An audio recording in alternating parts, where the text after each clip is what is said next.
Can I just say, good things come to those who wait. Oh my gosh. So let me just tell y'all that this was supposed to be on Monday. It's now Thursday. I went into Costco thinking no one's going to be there on Monday afternoon. Everyone was there Monday afternoon. They were dropping wieners on the floor, hot dog wieners. It was just a lot of chaos, so I never got my pizza because I was on lunch. So I went back there by the good graces of God. I'm like, hey, listen, it's only $2. This lady's looking at me. But it's the principle. I either need that pizza or I'm going to need my $2 back because inflation's real. So the guy looked like Jack Harlow, and my mind is doing like an uncanny valley thing. Anyway, I love that when I went into Costco today, it was dead. It was dead. I'm thinking I'm ready for war. You never know what you're gonna get with Costco. Just zero expectations. So we did something a little different today. I'm irritated. What else is new? We gotta talk. I'm finally gonna tell you what's actually really going on. So let's see if we can do this. I have an hour, so we're chilling. Hopefully you're not connected to anything. Let me just double check everything, make sure that we are a go-go. Wake me up before you go. You like my shirt? Okay, so I started this job about half a year ago now, and I was chilling for the first 2 months, and then they decided to hire another person who's my title. So that was fine and all, and then it started getting a little bit more competitive, mostly on the other person's end, and now the competition's kind of over with. It's just a matter of us having opposite schedules, but I just treated their life today because they just wasted my time. They changed my schedule, and I just don't like having inconsistencies in my schedule. So I was like, you're looking for a third bather, animal bather. Meanwhile, the second bather, who is the first bather, me, has to come in. Like, there's not enough hours to give, so why are we doing this? So I just told them, I was like, I'm going part-time. I will fill the void with everything else. Like, it'll work out. It'll all work out because it's not going to be that much of a difference. It's going to be like 5 hours less, and I can make up that 5 hours somewhere else. We're just changing our mindset. We're about to eat this pizza. We're about to ruin our lipstick. But I'm just like, fuck that shit. You know, trading your fucking time for money. Obviously, we gotta grind, we gotta do what we gotta do, and I'm grateful for being in the situation that I'm at, but I am not overexerting myself, you know, messing with my sleep schedule. You know, I'm not a flight attendant. Shout out to flight attendants, but they're the ones that have to be truly on call. Like, I can't just have my whole day affected by this shit.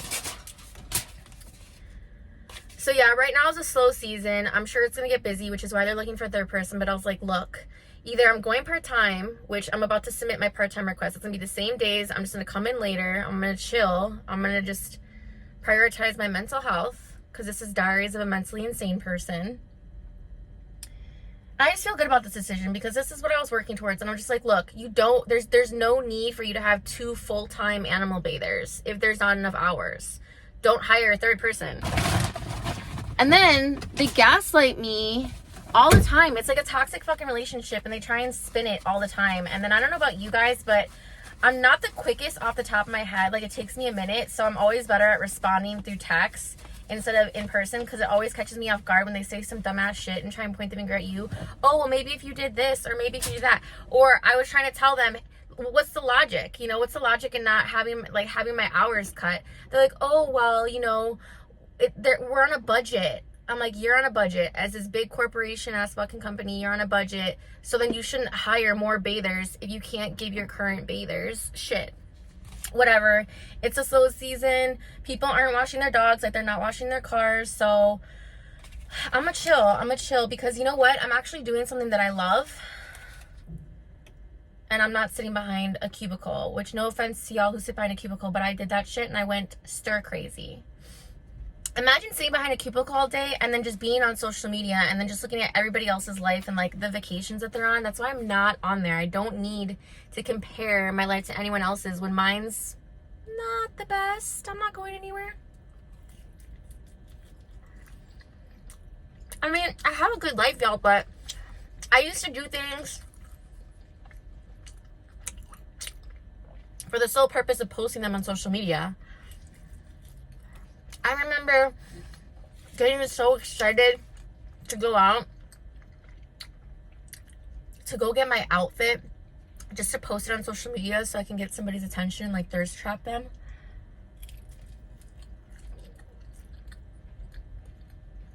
Tag where I was at.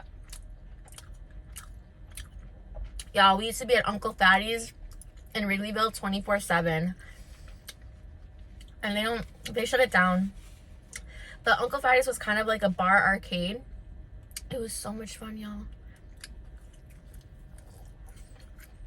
Costco reminds me of New York pizza. You guys want to hear more host stories? Speaking of Uncle Fatty days, I was actually just telling somebody this story.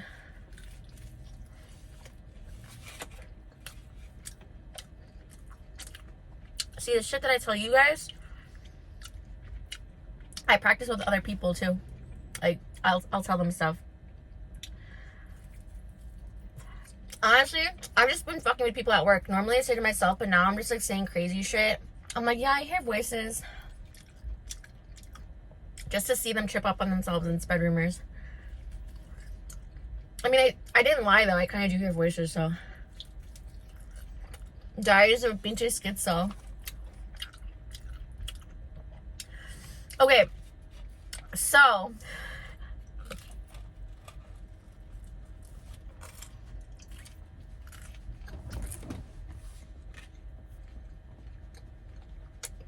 There's this story. Circa 2011 to 2012 shit. My niece was born in 2012, so I remember it was like right before she was born.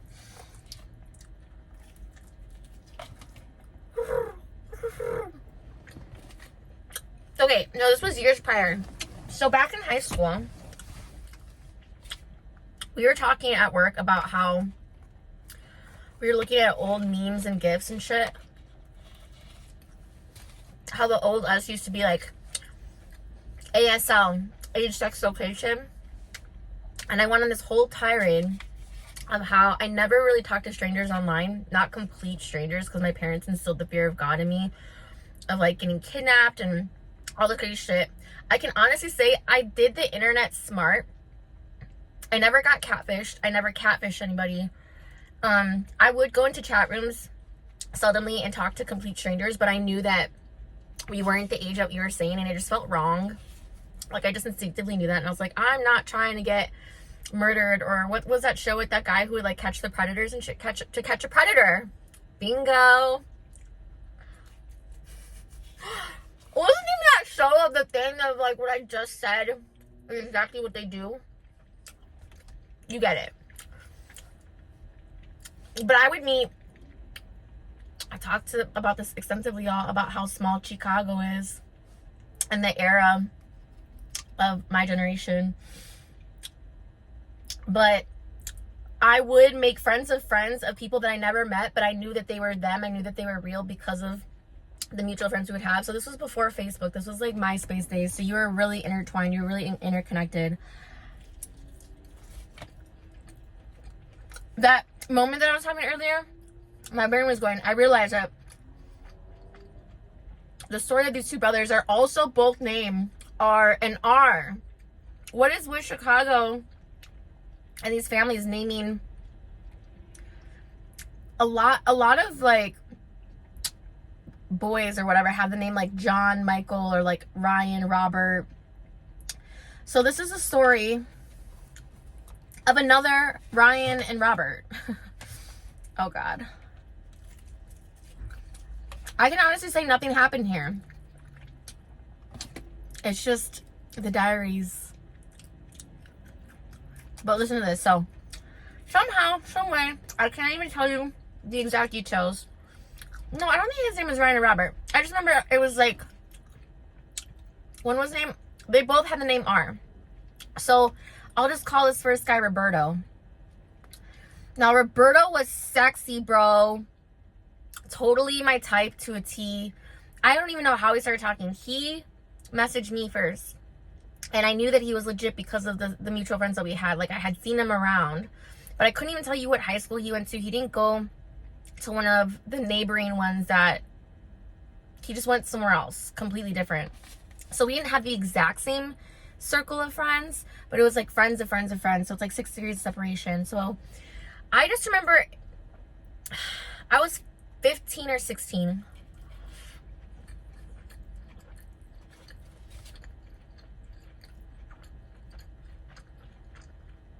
I was a sophomore in high school. Roberto starts talking to me, and things go fast, you know? I just remember him being very intense. His energy was very intense. He was just very, like... I'm all about the energies, especially now, reflecting back on my life. I didn't realize at the time, but I didn't realize that there was masculine and feminine energies. And I've always been more into my masculine side. I'm convinced that I was supposed to be born a boy. And my last brother was supposed to be born a girl, and we, like, swapped. Different story for a different day, but that's essentially it. So, like, I have the mind of a man. So this guy was very much in his feminine energy, meaning, like, he was being, like, very thirsty, like, very, like, he was chasing me down. I know normally the guy chases down, but, like, he was just being, like, when are we going out? When are we doing this? When like, very intense. And I just remember the energy just really pushed me off. And then I just slowly faded away. I didn't even, like, really break up with him. Like, I think I was just like, hey, look, like, this is way too intense. I don't really know you. I don't even think we never even met in person. But I knew it was him.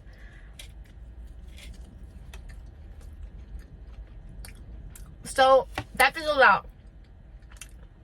I don't even want to say it lasted a month. It was like 2 weeks. Like, life in the fast lane, you know?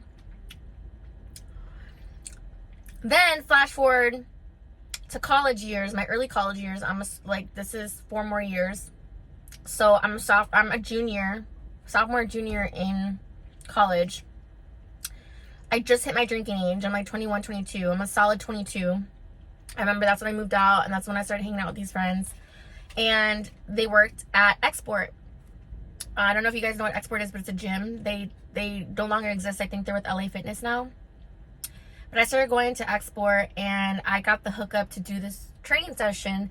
Unbeknownst to me at the time, who do you think the trainer ended up to be? Yeah, and his name, I think, was Ryan. But he was fine. Like, he was finer than his brother, and I'm like, oh, shit. I was like, I hope he doesn't know about me. Like, that was just such a fluke. Like, that wasn't even, like, a real thing. And honestly, y'all, I don't even know how it came up into conversation, but if it wasn't, I'd never talked about it. I'd never brought it up. I try to act like nothing, and then one day he's like, you know, my brother dated somebody who went to res named Lauren, who graduated the same year as you. Do you know anything about that? He definitely knew. And I was like, no, I don't know who you're talking about.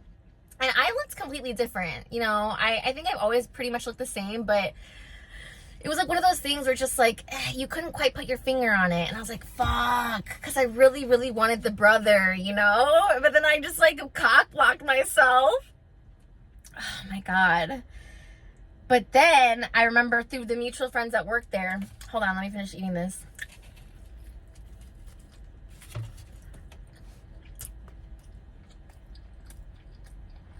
It was one of the girls' birthdays. We went to Whole Fatties. I got the goal to invite the trainer, who, by the way, even smaller worlds, side note, unbeknownst to me at the time, was in love with the most popular, beautiful girl at our school, who ended up with my first boyfriend that caused me all that drama. But then it's okay, because she ended up marrying someone else, and I hope that things worked out. So, meanwhile, I'm obsessing over this guy. He's obsessing over this girl who's obsessing over my ex. And that's why she had beef with me. Yeah, it's painful, y'all. It's like twisted love triangles. Like, it's just so funny how I always see that if somebody wants somebody, then they don't want that person. And then that person wants somebody else who doesn't want them, who wants another person who doesn't want them. Like, very rarely do you reciprocate the same energy, or you catch the wave at the same time, you know? It's dating is such a catch-22, man. So the friend was like, it wasn't even me, but we were like, hey, come out. But he was a trainer, you know, he was a little bit above us, like he wasn't really in the same circle. But I can tell you exactly what happened, y'all. he went back home. He told his brother, hey, let's go scope this scene out to see if it's a girl, me. So it's like a movie scene. Seriously, it's like a movie. It's like those low Hawaiian, like aloha nights, you know? So it's a dark night. Uncle Fatty's is kind of in the basement. It's crowded. It's a random weekday because, you know, drink specials. I want to tell you it's a Wednesday at Uncle Fatty's because that was the shit. Like, any guy that would come up to you that's like, let me buy you a beer. Bitch, it was dollar beer Thursdays. Like, go fuck yourself. Anyway.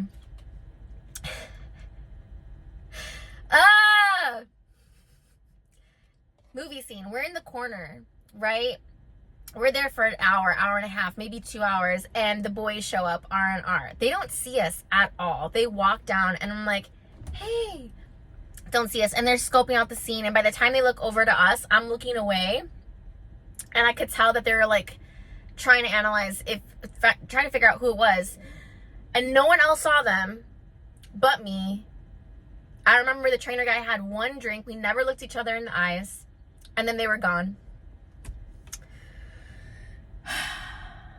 Did I wish they had stayed? No, that would have been bad. I would have just acted like I have no idea what you're talking about to the other brother. I'd been like, that wasn't me. I got catfished. Because you know what? At the end of the day, we never hooked up. We never saw each other. It was just like a really intense online relationship. Have you guys ever had that? A short teenage brief romantic relationship where you never saw each other, but you were like obsessed, or one of them was obsessed with the idea of you.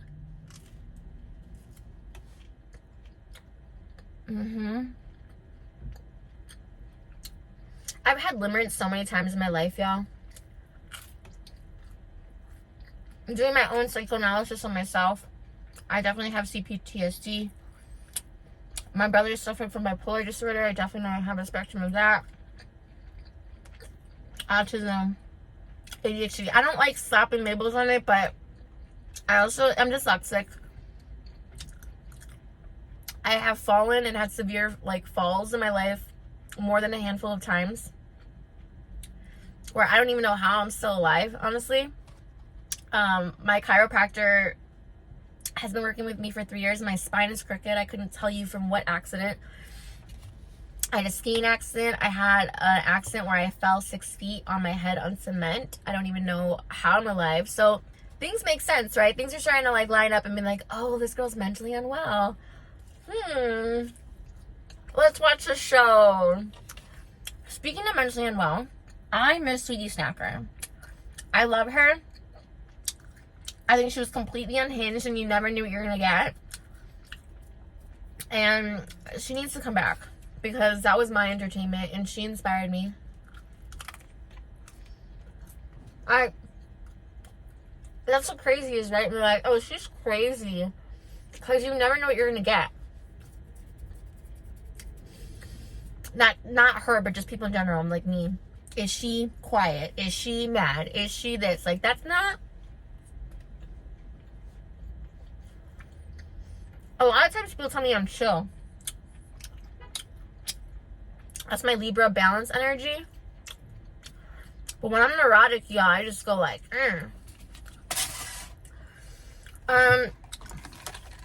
So, whenever I get orders and they ask me what my name is, I always say my middle name, which is Ashley. The last time I told Chick-fil-A that my name was Lauren, they came up with Gwen. So maybe I'll just start saying Gwen, but for whatever reason, when I say my name Lauren, they can't hear the Orin part, so they'll just use like the L or the N part. So I said Ashley, right? I know there's a lot of different ways to spell Ashley, but Ashely is a little off. But the guy was nice. So we're going to the hellhole. Wish me luck. I had a lot of fun talking with you. I'm glad this worked out impromptu. I'm glad it didn't work out the other day. I am so grateful to have met the doppelganger of Jack Harlow. Like, what the fuck? I want to be like, did anyone ever tell you you look like? And I need to be like, I know. All right, y'all. Cheers. Amen. Have a good day.